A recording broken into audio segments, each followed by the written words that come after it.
Hello दोस्तों, मैं जयकांत सैनी स्वागत करता हूं आपके अपने चैनल बात IQ में। हम डिस्कस करें राजस्थान पत्रिका न्यूज़पेपर जयपुर एडिशन 5 जुलाई। वीडियो के संबंध में कोई डाउट्स हो तो आप मुझे लिख सकते हैं कमेंट बॉक्स में और मुझे टेलीग्राम पर भी ज्वाइन कर सकते हैं। तो शुरू करते हैं आज का डिस्कशन बिना किसी देरी के। पेज नंबर पर न्यूज़ है, ये बात की जा रही है कॉलेज और यूनिवर्सिटी के संबंध में जो परीक्षाओं पर है।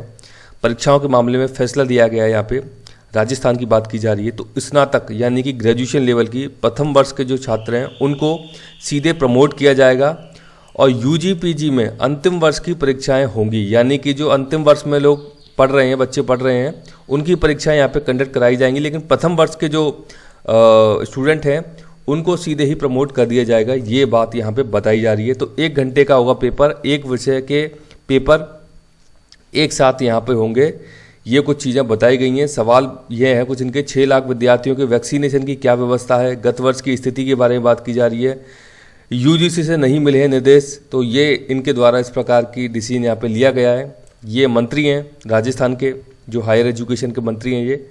तो ये कुछ इंपॉर्टेंट न्यूज़ है, तो आप जान सकते हैं इसके बारे में। इनका नाम है भंवर सिंह भाटी जी, उच्च शिक्षा मंत्री राजस्थान में भंवर सिंह भाटी जी। ये इनकी पिक्चर है यहाँ पे, तो उसके बारे में आपको आइडिया होना चाहिए। बात की जा रही है जेफ बेजोस की। बहुत ही अमीर शख्सियत है ये दुनिया की। अमेजन कंपनी के मालिक हैं। तो ये अभी यहाँ पे रिजाइन कर रहे हैं, छोड़ रहे हैं अपना पद। जेफ बेजोस आज छोड़ेंगे सीईओ का पद, यानी कि ये चीफ एग्जीक्यूटिव ऑफिसर थे, तो इस पद को ये छोड़ देंगे भी। अब अंतरिक्ष और परोपकार पर फोकस करेंगे ये। तो यानी जो स्पेस को लेकर के इनके प्रोजेक्ट हैं और जो फिलेंथ्रोपिक जो कार्यक्रम होते हैं, मतलब कि समाज सेविका के जो काम होते हैं, समाज सेवा के काम होते हैं, उनको लेकर के इनका फोकस रहेगा। तो अमेजन को मामूली ऑनलाइन बुक सेलर से दुनिया की सबसे शक्तिशाली ई-कॉमर्स कंपनी के रूप में स्थापित किया इन्होंने। बेजोस ने सोमवार को कंपनी के सीईओ पद से इस्तीफा दे दिया।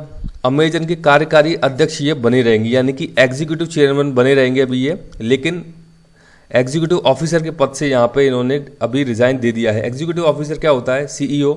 ये जो है सारे के सारे जो महत्वपूर्ण डिसीजन होते हैं कंपनी के, उसके संबंध में ये मुख्य एक प्रकार से हम कह सकते हैं प्रमुख व्यक्ति होता है किसी भी कंपनी के अंदर, सीईओ। तो अब नए सीईओ बन के आ रहे हैं यहाँ पे एंडी जेसी। ये अमेजन के नए सीईओ यहाँ पे होंगे, देख सकते हैं। ये इनकी पिक्चर है एंडी जेसी की। तो ये हो जाएंगे अमेजन के नए सीईओ। पूछा जा सकता है आपसे, बता रहे हैं कि अब अपनी अन्य परियोजनाओं को ज़्यादा वक्त देंगे। इनमें उनकी अंतरिक्ष अन्वेषण यानी कि स्पेस जो इन्वेस्टिगेशन है, स्पेस के अंदर रिसर्च का काम जो है, कंपनी इनकी ब्लू ओरिजिन। ये भी याद रखिएगा कि जेफ बेजोस की कंपनी का नाम ही है ब्लू ओरिजिन। ये प्रमुख है इसके। बेजोस का कहना है कि इसके साथ ही वह परोपकार और जन सेवा के अन्य प्रयासों पर फोकस करेंगे। तो ये बात बताई जा रही है जेफ बेजोस साहब के बारे में। ये एक इम्पॉर्टेंट अभियान है, तो ये बात की जा रही है निशांक आज करेंगे निपुण का शुभारंभ। क्या है निपुण?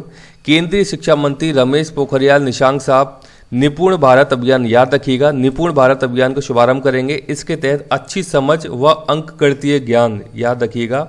एक तो बात की जा रही है अंकगणित यानी कि मैथमेटिक्स जो होती है, और एक अच्छी समझ यानी कि जो प्रैक्टिकल जो समझ की यहाँ पे बात की जा रही है उसकी बात कर रहे हैं। ज्ञान के साथ पढ़ाई की प्रवीणता को बढ़ाने को स्कूल में 5 स्तरीय कार्यान्वयन तंत्र स्थापित किया जाएगा। तो ये बात यहाँ पे की जा रही है। तो निपुण भारत अभियान इंपॉर्टेंट है। Marks an important step undertaken by the department of school education and literacy. तो ये याद रखिएगा किसके द्वारा इम्प्लीमेंट किया जा रहा है ये? Department of school education and literacy among a series of measures taken for implementation of the national education policy 2020। National education policy नई निकल के आएगी 2020 में, उसके तहत इस प्रकार का काम किया जा रहा है। तो ये इंपॉर्टेंट हो जाती है, इसको याद रखिएगा। निपुण भारत अभियान क्या है और इसका संबंध आपसे पूछा जा सकता है प्रश्न में। आपको हो सकता है कि यहाँ पे दिया जाएगा ऑप्शन में हायर एजुकेशन के द्वारा इसको इम्प्लीमेंट किया जा रहा है या फिर स्कूल एजुकेशन के द्वारा इसे इम्प्लीमेंट किया जा रहा है। तो आपको पता होना चाहिए कि स्कूल के लिए है ये जो प्रोग्राम स्टार्ट किया गया, ना कि कॉलेज लेवल के लिए है। तो ये इंपॉर्टेंट है। Department of school education and literacy, इसको यहाँ पे ये मतलब इम्प्लीमेंट करेगा, इसे एग्जीक्यूशन कराने का काम करेगा। तो ये इंपॉर्टेंट एक प्रोग्राम है, इसके बारे में आइडिया होना चाहिए। यहाँ बात की जा रही है पाकिस्तान अपनी नापाक हरकतें करता रहता है। तो इसमें एक CSPA की सूची जारी की गई है। ये क्या बात बताई गई है, इसमें खुलासा किया गया, एक रिपोर्ट है ये कि पाकिस्तान में बच्चों को फौज में भर्ती कर चाइल्ड आर्मी बना रहा है पाकिस्तान। कितनी बुरी बात है, मतलब बच्चों की पढ़ाई लिखाई की उम्र होती है, वहाँ पे उनको आर्मी में भर्ती करके चाइल्ड आर्मी बनाने जा रहा है पाकिस्तान। तो अमेरिका ने बाल सैनिक सुरक्षा कानून, इसकी बात की जा रही है, CSPA संबंधी सूची में पाकिस्तान समेत 15 देशों को इसमें शामिल किया है जो इस प्रकार का काम करते हैं। बाल सैनिक सुरक्षा कानून है अमेरिका का, इसके बारे में बात की जा रही है। यह कानून ऐसे सरकार समर्थित सशस्त्र समूहों की पहचान करता है जो बाल सैनिकों की भर्ती करते हैं। पाक की सूची में शामिल होने पर उस पर सुरक्षा सहायता व सैन्य उपकरणों के व्यावसायिक लाइसेंसीकरण पर प्रतिबंध लग सकते हैं। तो ये बात बताई जा रही है कि पाकिस्तान इस प्रकार की हरकतें कर रहा है कि बच्चों को वहाँ पे अपनी एक आर्मी बना रहा है उनको शामिल करके, तो इसकी यहाँ पे इस कानून के तहत निंदा की जा रही है। ये वही बात है, चीन का अभी 2021 में बार बार मैं बता रहा हूँ कि अपना 100वां वर्ष उसने बनाया है कम्युनिस्ट पार्टी ने वहाँ पे, तो अपना बखान कर रहा है चीन की कितना महान है चीन, क्या क्या चीज़ें चीन ने हासिल कर ली हैं, तो उसके बारे में ये सारी चीज़ें बताई गई हैं। तो यहाँ बता रहे हैं ये कि आज जो चीन की कम्युनिस्ट पार्टी है उसके 9 करोड़ 19 लाख सदस्य हैं। ये दूसरे नंबर की है भारतीय जनता पार्टी के बाद, यानी कि दुनिया में सबसे ज़्यादा जो सदस्य हैं वो भारतीय जनता पार्टी के हैं, ये बात बताई जा रही है। और यहाँ पे बताई जा रही है कि चीन CPC गठन का शताब्दी समारोह मना रहा है और चीन विश्व चीन को 2 दृष्टिकोण से देख रहा है, यानी दुनिया चीन को 2 दृष्टिकोण से देख रही है। एक और इसे नई भू राजनीतिक शक्ति यानी कि जियोपॉलिटिकल, आपने नाम सुना होगा, नया व्यवसायिक ठिकाना माना जा रहा है। दूसरी ओर एक ऐसा देश जो मानव अधिकारों की दृष्टि से दुस्वप्न है, यानी कई बार देखा जाता है कि यहाँ पे ह्यूमन राइट्स का बहुत ज़्यादा उल्लंघन होता है। उइगर एक कम्युनिटी है, जिनजियांग एक प्रोविंस है चाइना का, मुसलमान कम्युनिटी है उइगर, नाम याद रखिएगा, पूछा जा सकता है। तो उनके ऊपर भी शोषण करता हुआ नजर आता है चीन। ऐसे कई प्रकार के काम करता है चीन। हांगकांग की बात करें, ताइवान की बात करें, तो ये इसलिए ये किसी छुपा हुआ नहीं है कि क्या स्टेटस है मानव अधिकारों को लेकर के चीन का। तो चीन अपना बखान मार रहा है कि आज विश्व की 500 बड़ी कंपनियों में से 124 चीनी कंपनी है, यानी कि दुनिया में 500 बड़ी जो कंपनी है उनमें से 124 महज चीन की हैं। इनमें ताइवान की कंपनियां शामिल नहीं हैं, ये बात यहाँ पे बताई जा रही है। इसके अलावा चीन का दबदबा एकदम स्पष्ट है। विश्व के 5 अग्रणी बैंकों में से 4 चीन के हैं, आप समझ सकते हैं। विश्व के टॉप लीडिंग बैंक, विश्व के टॉप लीडिंग 5 बैंक्स में से 4 चीन के, बहुत बड़ी बात है। चीन ऐसी बात बोल रहा है यहाँ पे। बाजार मूल्य के हिसाब से चीन की 50वीं सबसे बड़ी कंपनी साइंटिक सिक्योरिटीज़ है, इसका मूल्य $48 बिलियन है, वेदांता से करीब 3.5 गुना, जो भारत की 50वीं सबसे बड़ी कंपनी है। तो भारत से भी यहाँ पर तुलना अपनी कर डाली है। चीन बता रहा है कि चीन आज ऑस्ट्रेलिया, ब्राज़ील, दक्षिण कोरिया, रूस और वियतनाम बड़े व्यापारिक साझेदारों में से एक है। 2019 में चीन में मोबाइल ऐप के जरिए सकल खर्च $54 ट्रिलियन था, जो अमेरिका की तुलना में 551 गुना ज़्यादा था, ये बात बताई गई यहाँ पे।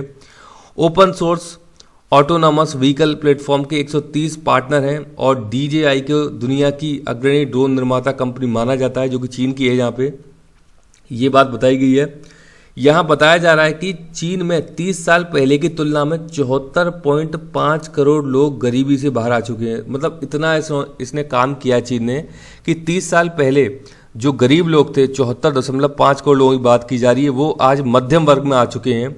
अमेरिकी थिंक टैंक है एक प्यू रिसर्च, अब नाम सुना हुआ, बहुत ही फेमस है प्यू रिसर्च, इस प्रकार का काम करता है ये। चीन में मध्यम वर्ग की संख्या दुनिया में सबसे तेजी से बढ़ रही है। वर्ष 2000 में आबादी के 3.1% से बढ़कर 2018 में यह वर्ग 50.8% हो गया है। तो इस प्रकार से चीन इतना अच्छा इकोनॉमिक डेवलपमेंट कर रहा है, ये चीन यहाँ पे बताने का काम कर रहा है, बताने की बात कर रहा है। हार्वर्ड बिजनेस रिव्यू के विभिन्न देशों के लिए आर्थिक परिवर्तन संबंधी द लिव्ड चेंज इंडेक्स में 1990 से 2019 के बीच चीन ने 32 बार परिवर्तन दर्ज किया। दूसरे नंबर पर रहे पोलैंड ने 9 बार और छठे पायदान पर रहे भारत ने 55 बार किया। यहाँ बताया जा रहा है कि 1978 के आंदोलन का नतीजा है। इसके तहत कम्युनिस्ट सिद्धांतों एवं सफल सरकार व्यापारी वर्ग की साझेदारी के आधार पर चीन को विश्व अर्थव्यवस्था के साथ एकीकृत करने के लिए लाया गया है। हालांकि 2030 तक चीन में सक्रिय कामगार 2015 के मुकाबले 8.1 करोड़ कम रह जाएंगे, जिससे आश्रितता अनुपात, बचत दर और आर्थिक विकास प्रभावित होंगे। ये बात बताई जा रही है कि 2030 तक चीन में, अब 2030 तक 8.1 करोड़ कम हो जाएंगे यहाँ पे काम करने वाले। तो कहीं ना कहीं चीन की जो इकोनॉमी प्रभावित होगी, वहाँ पे इकोनॉमी प्रभावित होगी तो लोग कहीं ना कहीं बेरोजगार होते नजर आएंगे। तो ये एक बड़ा इम्पैक्ट लेके आएगी। तो ये देखा जा रहा है आने वाले समय में किस प्रकार से क्या क्या और नए चेंजेस देखने को मिलेंगे। यहाँ बताया जा रहा है कि 2019 में चीन ने आंतरिक सुरक्षा पर 2016 बिलियन डॉलर खर्च किए। लग रहा है कि आने वाले दशकों में इसकी गलतियों के नतीजे सामने आने लगेंगे। तो ये चीन अपना बखान कर रहा है कि कितना महान है, क्या क्या काम किए हैं, कितना स्टेटस है चीन का। तो ये सारी बात इस एडिटोरियल में डिस्कस की गई है। यहाँ बात की गई है एक इसकी की नेटवर्क है, इसके द्वारा एक डेटा इकट्ठा किया गया है। काम के दबाव से खत्म हो रही है पर्सनल लाइफ, ये बोला जा रहा है। बात की जा रही है कोरोना के बीच वर्क फ्रॉम होम से ऊब चुके हैं कर्मचारी। तो यहाँ एक डेटा दिया गया है कि महिलाओं में ज़्यादा पुरुष प्रभावित हैं। 59% पुरुष कर्मचारियों की निजी जिंदगी यहाँ पर प्रभावित हो रही है वर्क फ्रॉम होम से, और 77% महिलाओं का मन काम के दौरान होता है विचलित घर पे काम करने से। तो ये डेटा दिया गया है। पहले डेटा दिया गया था एक और, मैंने आपसे डिस्कस किया था, उसमें काफ़ी सारे लोग इससे पसंद कर रहे थे वर्क फ्रॉम होम, उनको अच्छा लग रहा था। लेकिन अब से एक और ये डेटा आया है, इसकी नेटवर्क ने दिया है ये। तो यहाँ पे बोल रहे हैं कि उनकी पर्सनल लाइफ प्रभावित हो रही है घर पर काम करने से। वो जो काम है, जैसे घरेलू महिलाएं बता रही हैं कि काम के दौरान भी उनका मन विचलित रहता है, क्योंकि उनके जो बच्चे होते हैं आजकल वो भी स्कूल नहीं जा रहे हैं, वो घर पर रहते हैं। तो वो जो एफिशिएंसी से काम ऑफिस में जाके कर सकते थे वो नहीं हो पा रहा है। तो इस प्रकार की बातें यहाँ पे की जा रही हैं। तो देखते हैं और क्या क्या चेंजेस देखने को मिलते हैं। ये बात की जा रही है स्पोर्ट्स की। तो बेहतरीन एक महिला क्रिकेटर है, इनका नाम है मिताली राज। तो मिताली राज क्रिकेट की सबसे सफल वनडे कप्तान यहाँ पे बनी है। बेलिंडा क्लार्क को इन्होंने पीछे छोड़ दिया है। भारतीय क्रिकेटर मिताली राज सर्वाधिक अंतर्राष्ट्रीय रन बनाने वाली बल्लेबाज और दुनिया की सबसे कामयाब वनडे कप्तान भी बन गई हैं। मिताली ने शनिवार रात इंग्लैंड के खिलाफ तीसरे वनडे में नाबाद 75 रन की पारी खेलकर भारत को 4 विकेट से जीत दिलाई और 2 रिकॉर्ड बना दिए। शानदार कप्तानी मिताली की अगुवाई में भारत ने 84वें वनडे में जीत हासिल की। उनसे पहले 83 जीत के साथ ये रिकॉर्ड ऑस्ट्रेलिया की बेलिंडा क्लार्क के नाम था। तो ऑस्ट्रेलिया की हैं बेलिंडा क्लार्क, जिनको कि मिताली राज ने अभी पीछे कर दिया है। मिताली 100 से ज़्यादा वनडे में कप्तानी करने वाली पहली भारतीय कप्तान भी बन चुकी हैं यहाँ पे। तो बहुत ही बेहतरीन प्लेयर हैं ये, बहुत ही कंसिस्टेंसी से अपने रन बनाती हैं और कई सारे जीत इन्होंने दिलाई है। 100 मैचेस के अंदर कप्तानी कर चुकी हैं। बहुत अच्छा एक्सपीरियंस है मिताली राज का। तो इम्पॉर्टेंट प्लेयर है भारत की ये। यहाँ बात की जा रही है LIC की, life insurance corporation of India है ये LIC। तो ये अब नया IPO लेकर के आने वाली। IPO होता है इनिशियल पब्लिक ऑफर, IPO से बोलते हैं IPO।